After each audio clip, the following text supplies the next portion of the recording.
Thank you, Madam Deputy Speaker. How very nice it is to see you back in your rightful place. I'm honoured to stand before the House as the newly elected member for Brentwood and Ongar, that most beautiful constituency in the most beautiful county of Essex in this, our most beautiful country.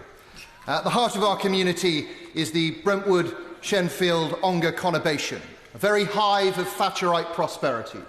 We have the UK headquarters of Ford, a major BT office, many hundreds of people who work hard in our square mile, feeding and fueling the city, and a large number of small, medium and large enterprises built by the sweat of local people. We have high employment, we have high home ownership, we have good schools. Whilst I would not say, Madam Deputy Speaker, that our mission should be to make the rest of the country more like Brentwood and Ongar, there are certainly some parts of the country that could benefit from being more like it. Brentwood is surrounded by the numinous beauty of the much-neglected Essex countryside, which contains many wonderful rural villages, and I think just of one, of Greenstead by Ongar. It's mentioned in Domesday Book when it had 44 families and 520 pigs, which makes it probably slightly larger than it is today. It also has a small wooden church, which is unremarkable, but for its beauty and its age, both of which are very great. You see, it is the oldest wooden church to be found anywhere in the world. It was built in the mid-9th century, and it's a somewhat stirring thought that some of those families mentioned in Domesday Book may have shared that space that we can occupy today.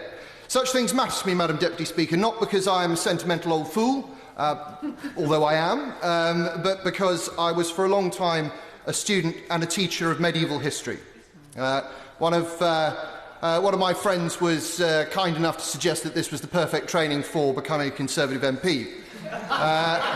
In that they may have been right, but perhaps not in the way that they intended. You see, I see a great many resonances between that period and our own. You might want to take the Peasants' Revolt, 1381, which started on the High Street in Brentwood, a rebellion against vexatious taxation levied by a distant, overbearing government. I would warn the House that my constituents' attitude to taxation has changed very little in the intervening 636 years. I think also of the writings of the Venerable Bede, who said that in the mid-7th century, the East Saxons formed a great friendship with that great man of the North, King Oswy.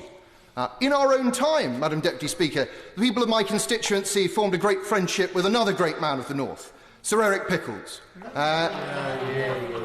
For 25 years, a great servant of his constituency, his party and his country. He was much loved, Madam Deputy Speaker, and he will be much missed. Sir Eric and I are alike in some ways.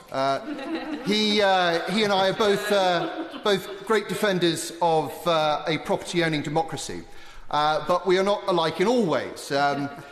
He is a great man and a great Yorkshireman to boot, whereas I am a mere novice and a man of Wessex.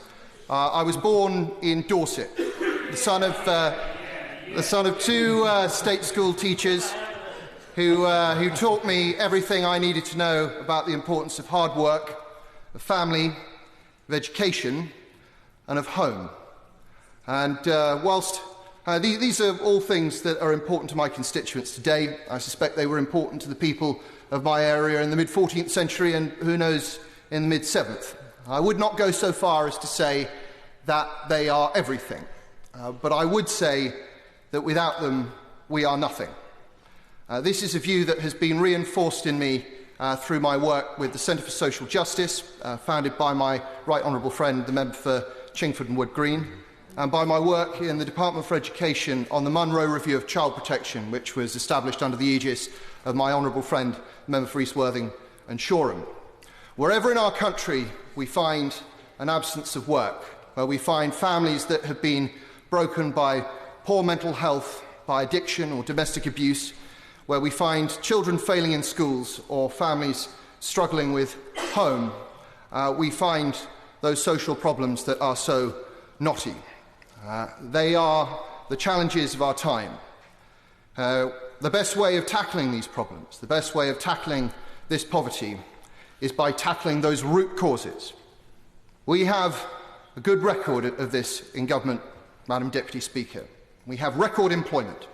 We have 1.8 million more children in good and outstanding schools. Yeah. We have a Troubled Families programme that helps 400,000 families with complex problems get back on their feet. And we have a huge programme of house building.